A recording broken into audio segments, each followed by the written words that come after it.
moment. One moment is past.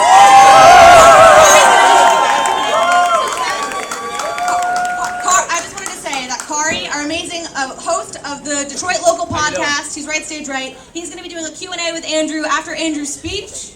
And we've got questions from you all. So thank you for your questions. And the next president of the United States. Hello, Detroit! Hello! What's up? Oh my gosh, it's so great to be back. Wow, this crowd's a lot bigger than the last time I was in Detroit. The Humanity First tour came through this winter. It's a much smaller group. It's at my friend Zach Bashak's place at Detroit Bikes. And seeing the growth from then to now is amazing. I've been coming back to Detroit every year since 2011, and holy cow, is Detroit on the up and up. Every year, I've been coming. I started an organization called Venture for America. How many VFAers are in the house? That's beautiful. Or if you're a friend of a VFAer, because they're very friendly. And so I came here in 2010, 2011, when the bankruptcy was just on, and the city has just gotten better and better and more vibrant. Thanks to people exactly like you, so give yourselves a hand, Detroit!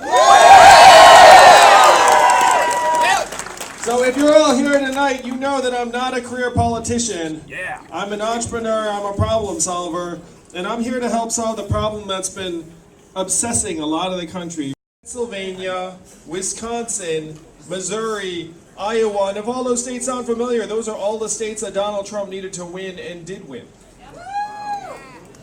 And now, unfortunately, what we did to the manufacturing jobs, we will now do to the retail jobs, the call center jobs, the fast food jobs, the truck driving jobs, and on through the economy.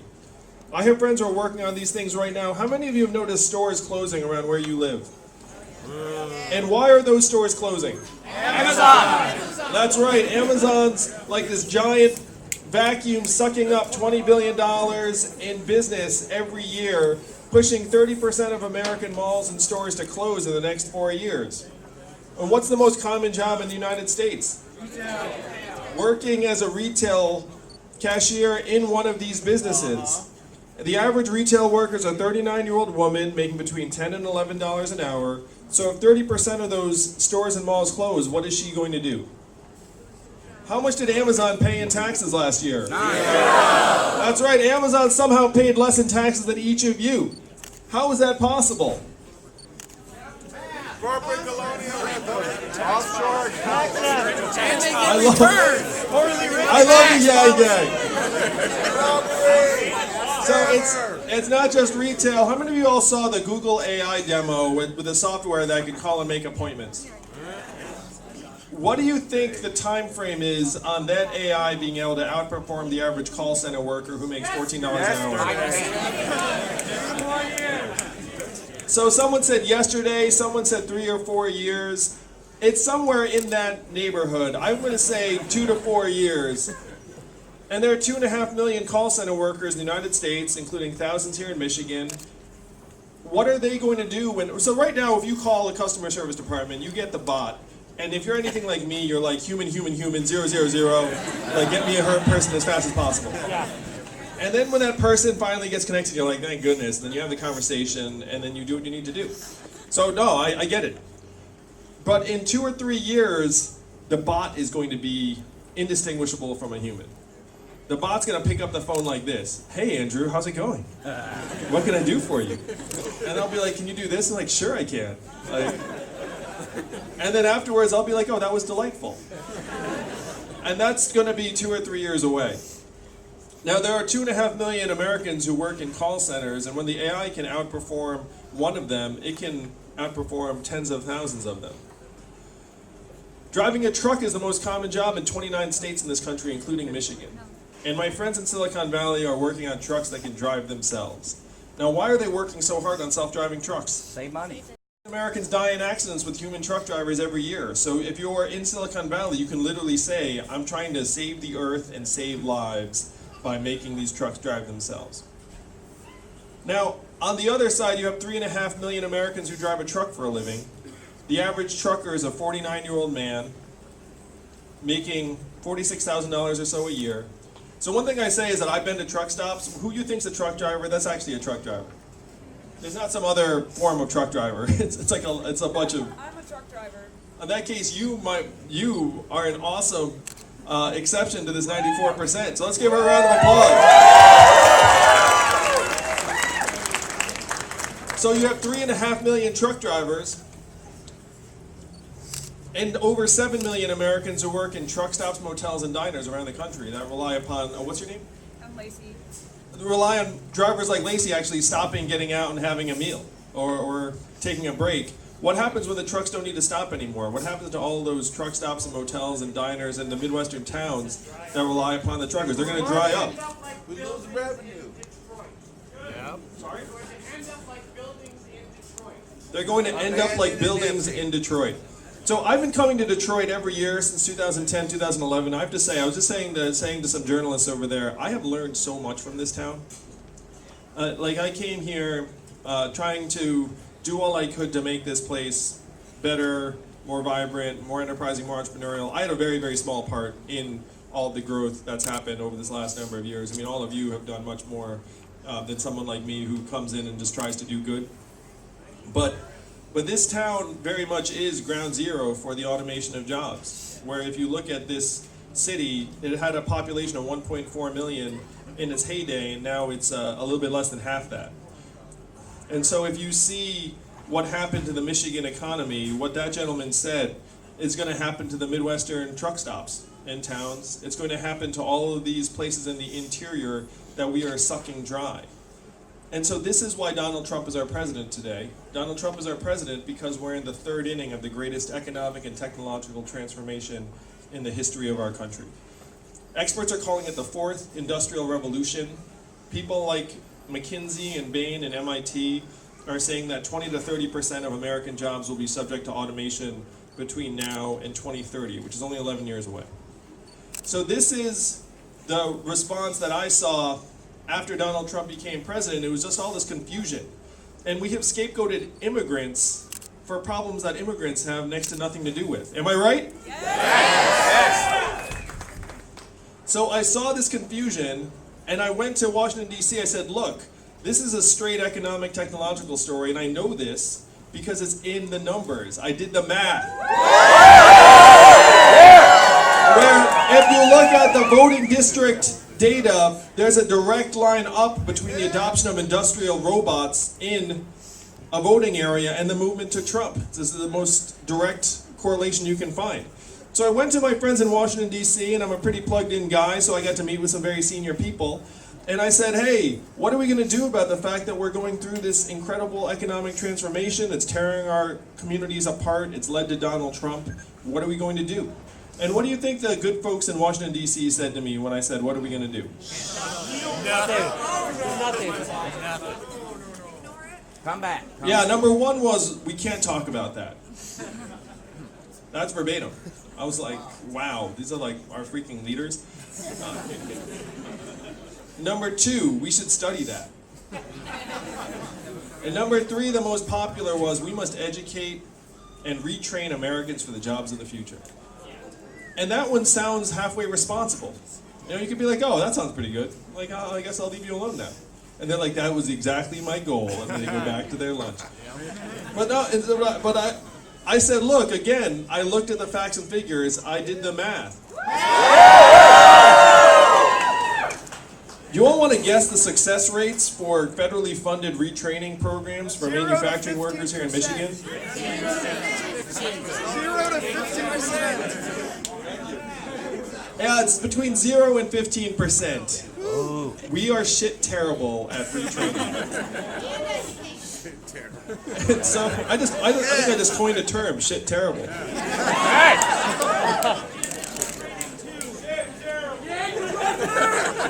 Hi, you guys, I love you too. So then, you know what the politicians said when I said, hey, we're terrible at that, according to the numbers? They actually said, I guess we'll get better at it. So I left DC like, holy smokes, are we really so backwards that these people are going to do nothing to even acknowledge the problems that are tearing us apart, much less do something about it? And I got confirmation from a guy in DC in one of these meetings. He actually said to me, Andrew, you are in the wrong town. No one here is going to do anything about what you're talking about. The only way that we would do anything about it is if you create a wave in other parts of the country and bring that wave crashing down on our heads. Yeah! And that's why I'm with you here tonight, to help create that wave. Detroit, will you help create that wave with me? I heard that guy and I said, challenge accepted. So then I said, okay, I guess we're going to create this wave. How am I going to do that? You know, I think I'm going to quit my job and run for president. So I went to my wife, I said, hey baby, guess what? We're running for president. That is, if you're into it. And she was like, sure, I'm into it. Pass the salt. Then I declared in early 2018, I came to Detroit, I went to Cleveland, I went to a bunch of places, and frankly, the campaign was much smaller than it is now. Like this crowd, instead of, 600, whatever this number is, 700, 800, like it was maybe 10% of that. It was maybe like 60, something along those lines. And so we were just going around, like spreading the word, and then the calendar turned to 2019, and then all of a sudden the campaign took off. And the campaign took off in large part because I was on Joe Rogan and Breakfast Club and freaking Elvis and a bunch of other. And then all of a sudden, people started waking up being like, wait a minute, like that guy's actually talking sense. And the biggest thing I'm talking sense about is the freedom dividend of $1,000 a month for every American, every person, age 18 up. And the first time you heard that, I know what you thought. I know you thought like, ha, that's a bit of a gimmick. There's an Asian man running for president who wants to give everyone $1,000 a month. Oh, that was the first thing. That was the sentence. And all those three things are true.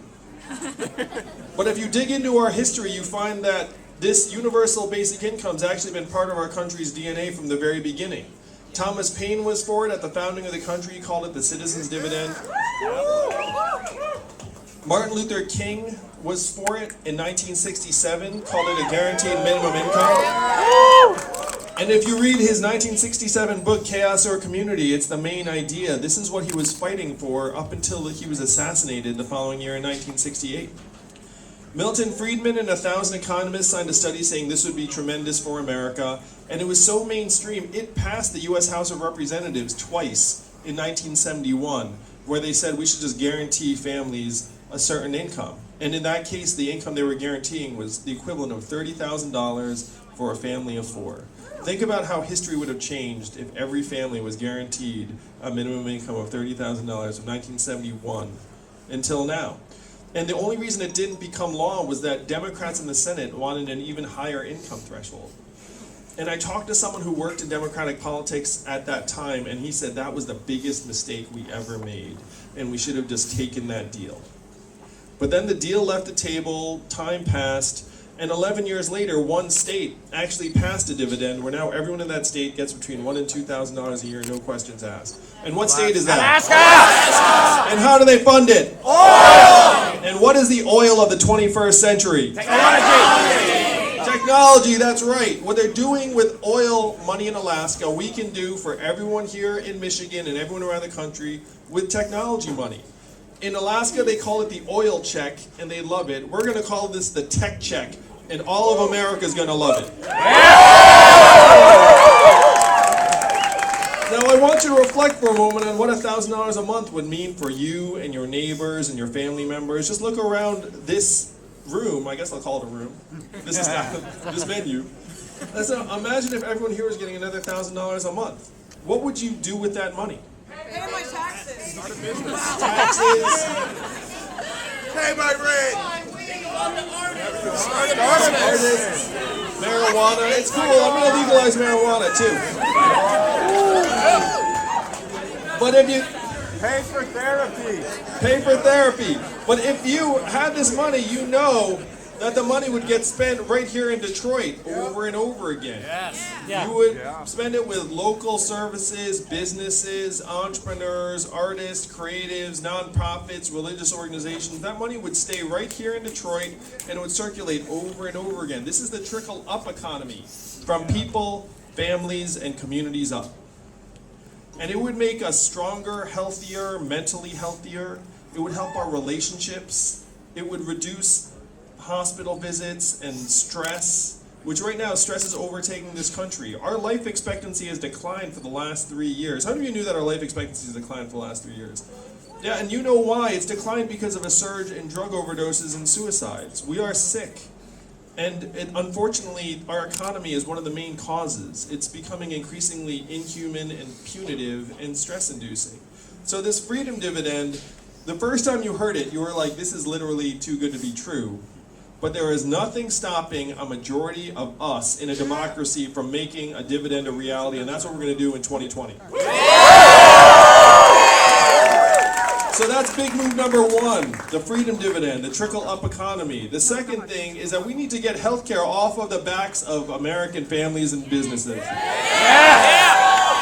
I say businesses because as someone who's run a business, I know healthcare makes it harder to hire. It makes it harder to treat someone with dignity because you have your incentive just to treat everyone as a temp or a gig worker or a contractor because you don't want to pay for their benefits. It makes it harder to start a business. It makes it harder to change jobs. It's actually this giant force keeping us stuck in place. And one of the main things that's confusing, and it infuriates me, is people are like, how are you going to pay for healthcare? They haven't looked at the numbers, because again, I did the math, Detroit. We're spending twice as much on our healthcare as other countries to worse results. We're spending 18% of GDP. We can take this money that we're spending, make it, and get prices down just by negotiating with some of the providers. I have a friend who invests in healthcare device companies and services, and she says she has never seen profiteering at this level. She was like, it is insane, it's ghastly. She thinks it's so unsustainable that she's actually shorting those companies or betting against them, and then she donates to my campaign and said, clean that up. So I'm for Medicare for all, a public option, and make it so that our healthcare is accessible and inexpensive, and we can do it.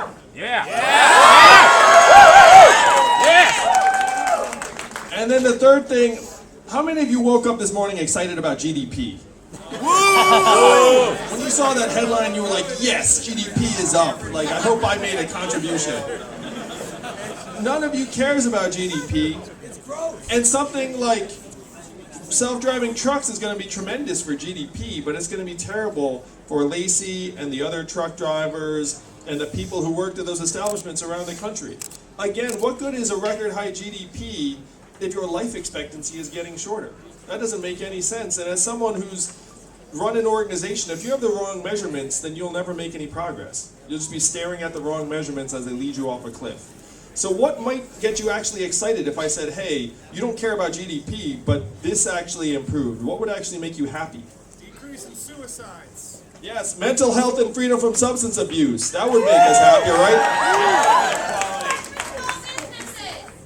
Sorry? Support for small businesses. Yeah, small business growth and entrepreneurship. That would actually make us really happy. I love entrepreneurs. You all know that, right? I love entrepreneurs. Education success rate. Yes, student loan reduction. Holy cow. I cannot wait to wipe out a lot of that student loan debt. That stuff is so immoral. We're up to 1.5 trillion in student loan debt, up from less than 100 billion in 1999. So think about that. It went up more than 15x in 20 years. And why is that? Why did college get 2.5 times more expensive? Banks wanted money. Did it get 2.5 times better? Did I miss that? No, it definitely did not. It did not get 2.5 times better. It just got 2.5 times more expensive. And if you're a young person, you're looking up at this and being like, what the heck's going on? Like, I go into, you have no choice but to go to college is what you get told by adults. And then you show up to college, it's crazy expensive. You're graduating with this record debt loads of $38,000 apiece. And then if you graduate from college, you're going into a job market where there's a 44% chance that a recent college graduate is going to be underemployed and do a job that doesn't require a degree. And then somehow we're blaming you for it. It's the most bizarre thing in the world. if I was a young person, I would either be really, really angry or really, really sad. Or both. Some of you are like, I'm both angry and sad. I'm sangry. Well, Trademark that. so if you are angry, I want to do something about it. I want to make this economy work for you all. And the freedom dividend's one big step, but the next step is trying to get this student loan debt off your backs. And so I'm going to forgive a whole truck ton of it. And then when people look up and say, where are you going to get the money? Again, to be like, are you kidding me? Where the hell did we get the $4 trillion we gave to the banks for the bailout? Do you all remember voting for that? No! Remember the referendum being like, hey guys, you want to give $4 trillion to the banks? No. National referendum, let's And their decide. bonuses. No, of course not. They were like, what, our banks are in trouble? Like, get out the $1 trillion checks. And we just like threw them on in there. And I have to say, as an American, that period really, really, like, to say like offended would be selling it short. I actually quit my job to start Venture for America because of what went down in the bailout. Because the bailout, you see this stuff, and they had a choice then and there.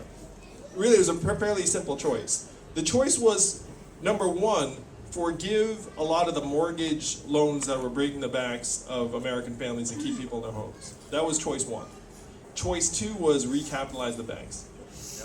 And you know what we chose. I mean, not even we chose. Like, no one here was like, yeah, let's recap the banks. Yeah, it's like AIG and the rest of the gang. And so our government chose the banks and never looked back.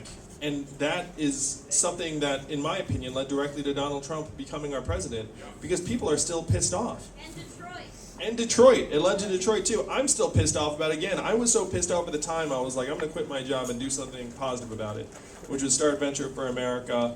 And I'm incredibly proud of that work. But then I saw, from spending years here in Detroit and other places, that the problems were much deeper and nastier and more fundamental than I'd ever realized. And that the only way you could actually address it is by rewriting the rules of the economy for people.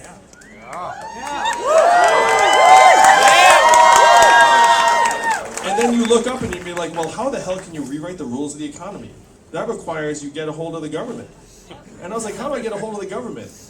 And that's run for president.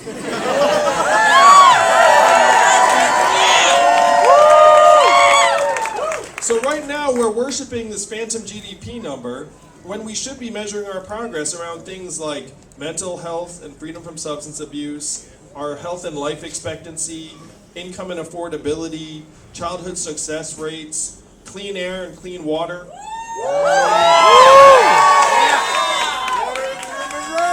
Proportion of elderly who can retire in quality circumstances. So these are things that we actually have measurements for. Believe it or not, this is how we measured the economy before we invented GDP. We invented GDP almost 100 years ago during the Great Depression. Everyone was freaking out, being like, oh man, things are going to shit. We got to get a number. And then they got the smartest economist they could find, a guy named Simon Kuznets, and he came up with GDP. And then Simon, being a brilliant guy, he said three things. He was like, number one, this is a terrible measurement for national well-being, and we should never use it as that. Number two, we should include parenthood and motherhood because it's so important. And number three, we should not include military defense spending because it adds no economic value. So of course we ignored everything Simon said, and we're like, GDP, we've got it. Let's worship this thing, even as it leads us off a cliff. And I talk about my family. My wife's at home with our two boys right now, one of whom is autistic. What is her work figured at in GDP? 0. What is the market value of her work at? 0. And we know that's nonsense. We know the work she's doing is more important and challenging and vital to our future than a lot of the other work that's getting paid a lot more. So we need to start measuring our economic progress by how our kids are doing. And the Democratic Party talks about empowering women. We all know that there are thousands of women in Michigan and millions around the country who are in exploitative or abusive jobs or relationships that would be improved if they got $1,000 a month and some measure of economic security. We can talk about empowering women, or we can do something about it, and I say we do something about it.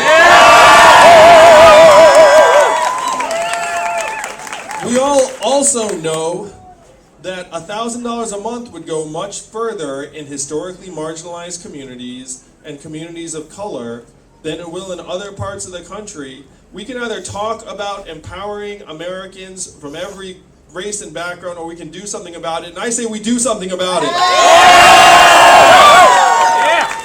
So these are things that the Democratic Party talks about all the time, that $1,000 a month would be a much more effective way to actually move us forward and be wildly popular. You can see it now because I'm already polling at 3% nationwide and no one's ever heard of me. That's true, you can look it up. The internet has me as 7th most likely to become the nominee, and I'm one of only 8 candidates who's qualified for the Democratic primary debates in June and July based upon their polling and donations. And do you all know where the July debate is? Detroit, Michigan! That's right! So you know there's going to be a Yang Gang rally in Detroit, end of July. It's going to be sunny and warm. And if you donate $20, then you're immediately an above average member of this gang. Yeah. This is a very cheap gang. And as you can tell, looking around this venue, this is a very wholesome gang. This is a very diverse gang. This is a gang that's going to unite Americans from all backgrounds. And you look at it, right now Democrats are casting about, they're saying, who can beat Donald Trump? Who can beat Donald Trump? And the candidate who's going to beat Donald Trump is a candidate who's already drawing independents, libertarians, people who voted for Donald Trump in 2016. Sometimes a little bit shy at these gatherings, but I guarantee you they're out there. Thank you for saying it. No, I appreciate it. You said it. It's cool. I get them. Yeah, I appreciate you, brother. Yes. Democrats and progressives. That we unify the people that actually voted for Donald Trump in 2016 with the people that voted against him, and that's how we're going to win in 2020. How many of you guys know who Nate Silver is, 538? So you would like him. He likes math, just like we do. And he said he had 3 numbers. He said, wait a minute, Andrew Yang's polling at 3% nationwide. He's raised over $3 million in increments of only $19 each. And his name recognition is lower than every other candidate's. And then he said these numbers actually do not match up. And what they suggest is that we cannot discount the possibility that as more Americans find out about Andrew Yang, his campaign's just going to grow and grow and grow and win the whole thing. Because no one knows what our ceiling is. Am I right, Yang Gang? No one knows. 360 You million. can look at a lot of the other candidates and you can say, I kind of know what that person's ceiling is. But you look at Andrew Yang and no one knows. No one. Not Nate Silver, not Joe Scarborough, not like any of these characters. They have no freaking clue. And so what's happening, we're going to grow, and this 3% is going to go to 4, 5, and on and on. And then with every inch of growth, we're just going to get stronger and stronger. Because the biggest thing keeping this vision from becoming a reality is people recognizing that we can actually make it happen.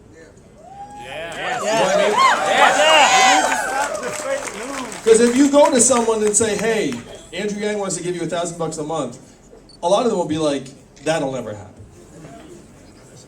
And then you'd be like, no, wait, no, hear him out, check it out, work on it, and then their wheels start to turn. I was just in Seattle yesterday, and a neuroscientist there said something to me that was really important. He said, the enemy of universal basic income is the human mind. Because we are all programmed for something called resource scarcity. It's like there's not enough to go around. And if you somehow give something to everyone, then it'll somehow hurt us. It'll somehow become less valuable. It'll somehow not work. And this resource scarcity mindset, unfortunately now is overtaking more and more of our communities, where 78% of Americans are living paycheck to paycheck, 57% can't afford an unexpected $500 bill. And if you have this sneaking feeling that many of our fellow citizens are getting less reasonable and less rational, we probably are. Because it turns out if you can't pay your bills, that has the functional equivalent of decreasing your IQ by 13 points, or 1 standard deviation. And that's just if you're like, and we've all been there. We've all been in that point where we're like just, like deprived of either money or food or time or companionship, and our processing gets worse. It's like one of the examples I use is like you realize you're late for something, and then all of a sudden you become an idiot.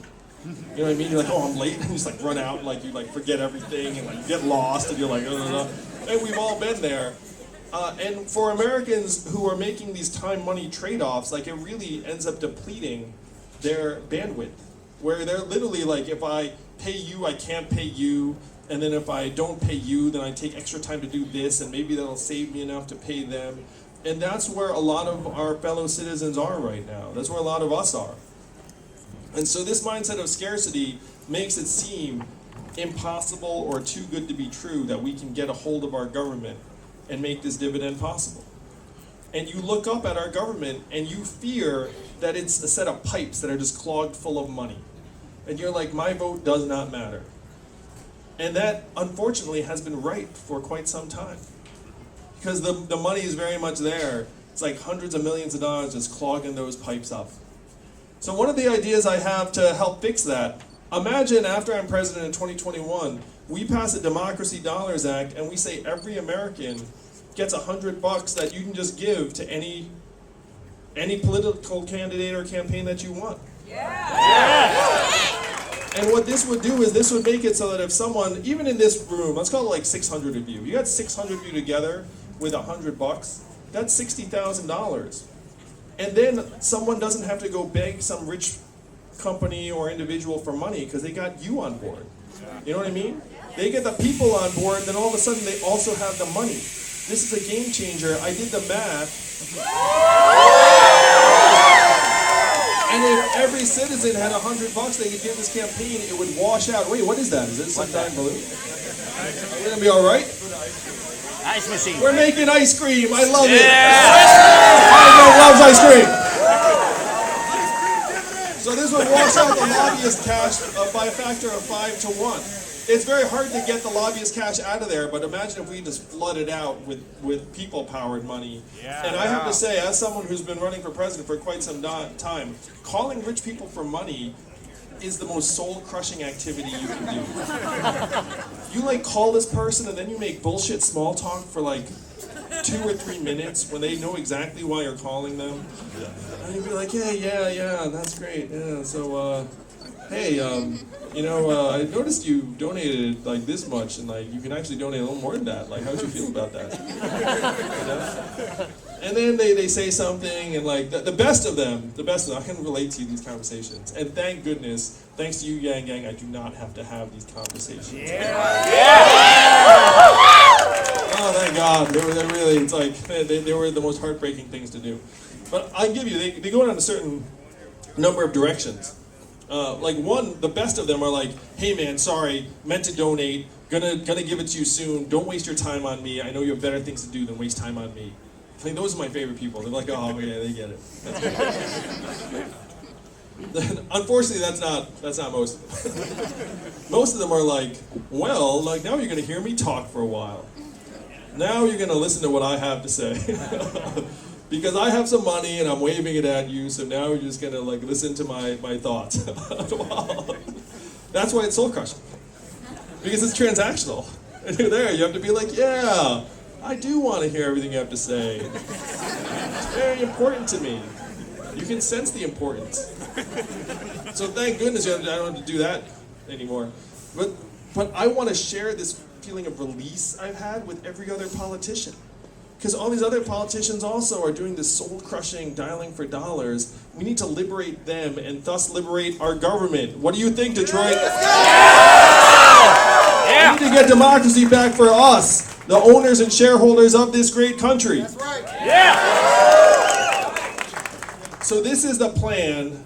We have a lot of plans here in the Yang Gang, but we are growing all the time, and we have a chance to make history together. You can sense it here. You can look around again this room. How many of you all have never given to a political campaign in your life? Yes, that's what I'm talking about.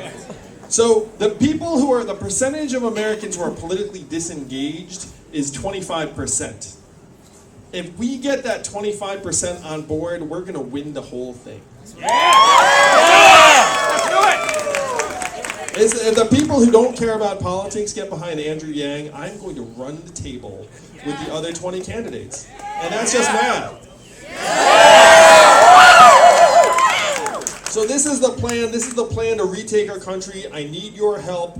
Please do spread the word. Let's make it so that when we come back in July for the debates, the other campaigns are going to be like, how the heck did Andrew Yang get so many people in Michigan better than the other name brand candidates? And let's make that. How can you get Congress on board? All right, let's go through this plan. So check it out. Andrew Yang's marching through. I outperform in Iowa, New Hampshire. New Hampshire is going to be big for me because the third party of New Hampshire is libertarians, and libertarians love the freedom dividend. It's like and New Hampshire is an open primary. So what happens right now is that if you're a pollster, you poll likely Democratic voters, and then I come in at a certain level, and we're going to completely swamp that projection because they're not going to be polling libertarians, they're not going to be polling Republicans. Already, we've gotten hundreds, thousands of people notifying us saying that they're going to switch their party from Republican to Democrat to vote for me. So I thank you. All right, 2 of them right there. Let's give them a round of applause on that. Yeah. I love converted Republicans. If you guys switch back after I get in the White House, it's cool too. Yeah. Like I said, cheap gang to join. So after we outperform in New Hampshire, as soon as I outperform in one of the early states, we all know what the headlines are going to be. The headlines are going to be like, the anonymous Asian man just finished 2nd or 3rd in New Hampshire, and then this guy's front page news around the country for the next week, while everyone's like, who is that? What's happening? How did that win? Just like they're going to say at the Democratic primary debates, who is that guy standing next to Joe Biden? And so with your help, we surprise in New Hampshire, where the story, we all of a sudden become the most fascinating story of 2020. We win in New Hampshire, we win in Nevada, we win in South Carolina, and then we just sweep. We put me in the White House. We're probably not going to win every state. But we land in the White House in 2021. So this is the question that he had, which is how do you get Congress on board? So after I'm president in 2021, everyone's going to know how that happened. Everyone's going to be like, well, it's all about the dividend. And I'll be like, yeah, it is all about the dividend. Because Americans just really want that dividend. And so then Democrats are going to look up and say, like, I would love to work with the new Democratic president. And the dividend's going to get money into the hands of children and families and make people stronger and healthier. Like, as Democrats, I'm totally on board with that. And then on the other side, you're going to have Republicans and conservatives looking up and being like, wait a minute, this would be great for red states and rural areas on the interior and my constituents who've been pushed aside by all these grinding wheels of automation. Am I really going to stand in the way of my constituents and this dividend of $1,000 a month? And can you imagine how their constituents are going to react if their congresspeople are literally like, no, they may want to give you a dividend, but I don't think so. I mean, holy cow. Is that person's like phone like, yeah, we got to secure the bag. There's holy cow, is that person's phone line is going to be like jammed up, right? And then we do not need 80% of Congress to pass the dividend. We only need 51%. And we can get 51%. Am I right? So I have to let people know, hey, the dividend is real. We can make it real. Oh, it's glorious. Being an entrepreneur is awesome. Because I'll tell you, I've started multi-million-dollar organizations from nothing but an idea. I've seen it before, and we're on track to do the same thing here. I can see it clear as day. This vision's going to sweep the country thanks to people like you. You all are still early adopters, and early adopters are my favorite kind of people. So Donald Trump's our president today because he got the problems correct, where he looked up and he said, people are struggling, people feel left behind. And what was the Democratic response to that in 2016? No. The Democratic response was, no, they're not, things are great. Yeah. And then the Democrats lost here in Michigan, and Ohio, and Pennsylvania, and Wisconsin, and Missouri, and Iowa. So what I'm here to say is, look, Donald Trump got the problems correct. That's why he's president. But his solutions were